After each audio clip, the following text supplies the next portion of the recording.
Boss, welcome back na naman po sa aking YouTube channel and then sa aking Facebook page. Eto po, ipapasilip ko po sa inyo ang naiguide po natin na tiga Bukidnon. Isang 10-wheeler Puso Super Great na bubble top. And then, super sariwa po ang kanyang pangilalim. Halos wala ka pong makitang kalawang. Super Class A na unit po ang ipapakita ko po sa inyo. Actually po, may naiguide ako dito. Tiga Bukidnon po siya. And then, syempre, pinakitaan natin kagad ng hinahanap nilang maganda. Pag Bukidnon po kasi, magandang truck ang mga gusto po niya. Talagang quality. And then, syempre, ito, pinasilip natin po sa kanya itong unit po na ito, the Super Sariwa. Super Class A po ang unit. At sinasabi ko nga po nung nakaraang video ko, nung nakaraang linggo, at sobrang mahal po ng Puso Super Great po ngayon, nagkakaubusan na sa Japan. And then, puro 6RT na po yung mga dumarating na unit. At nag-aagawan na sila sa bidding sa Japan, kaya tumataas na po ang presyo. Katulad po ng unit po na ito na napakataas po ng presyo. And then, siguro yung mga masiselan lang ang bibili nito, yung talagang marunong sa truck, kahit na mahal sa presyo. Ito po yung mga na-guide natin. Tinakpan na lang po natin kanilang mamuka dahil hindi naman po nila na bili po ang unit po na ito.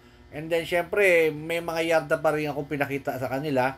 And then, talagang hindi nagkasundo. Hindi nagkatagpo, hindi nagkasundo sa presyo po ng unit po. Kaya po sinasabi ko mahal po ang 6M70 sa buwan po na ito, or baka susunod na buwan, mas lalong magmamahal pa.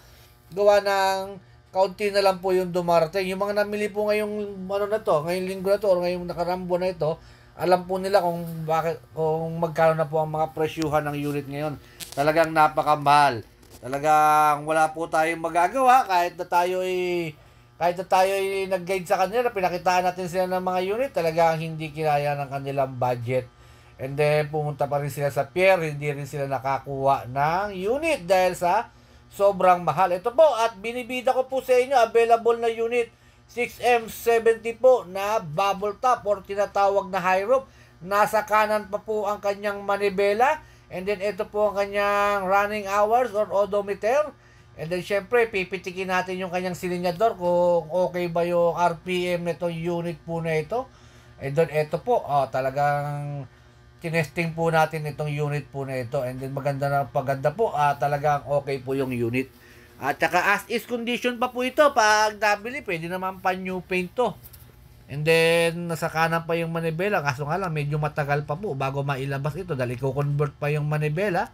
And then yung papel, kaya po itong unit na ito available po ngayon. Inuulit ko po 6M70 Super Great 10-wheeler wing van, bubble top.